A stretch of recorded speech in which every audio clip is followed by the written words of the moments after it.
CST, un mariage digne des plus grandes cérémonies du monde. Durant 10 jours, le prince Abdul Matin de Brunei et Anisha Rosna ont célébré leur mariage. Des festivités grandioses qui ont couronné leur amour. Organiser un mariage n'est pas de tout repos.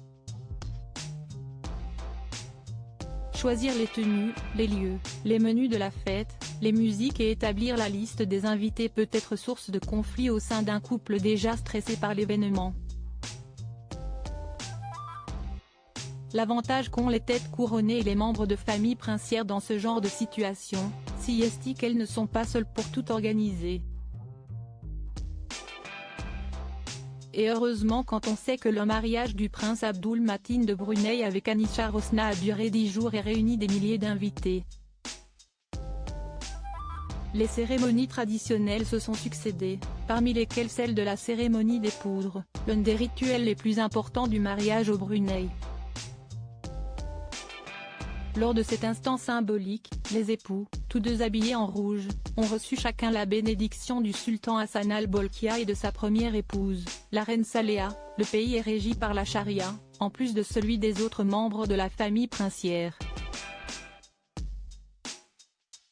Cette bénédiction est censée apporter fertilité et prospérité aux jeunes mariés.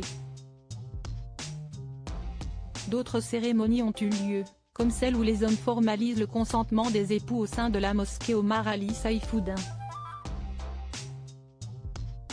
Passé ces instants très importants aux yeux du pays, Anisha de Brunei et son mari, le prince Abdul Matin, ont pu lâcher du lest et profiter des festivités, notamment de l'immense banquet organisé au Palais Royal.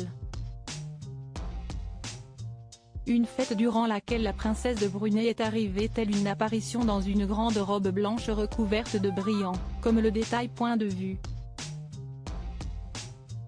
Elle portait également une immense tiare de 838 diamants pour un total 132 carats que sa belle-sœur, la princesse Azema, portait elle-même à son mariage il y a un an. Une liste des 5000 invités. Le sultan Hassan al-Bolkiah, père du marié, est l'homme le plus riche du monde. Il n'a donc pas lésiné sur les moyens et n'a pas regardé à la dépense pour organiser le mariage de son fils.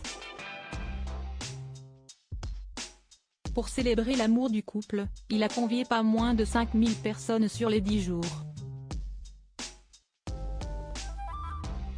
Parmi les invités, le roi et la reine du Bhoutan, le président philippin et son épouse, le premier ministre de Singapour accompagné de sa femme.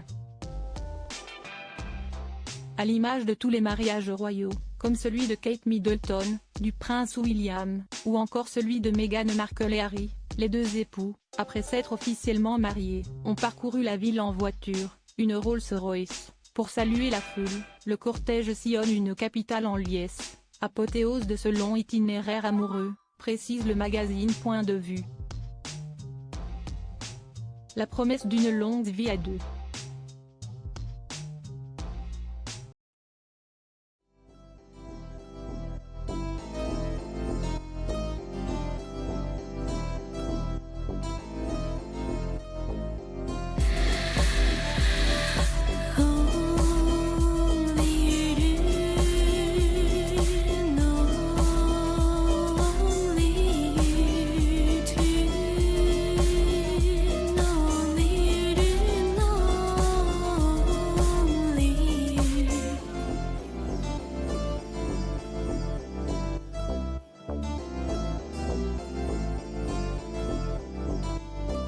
To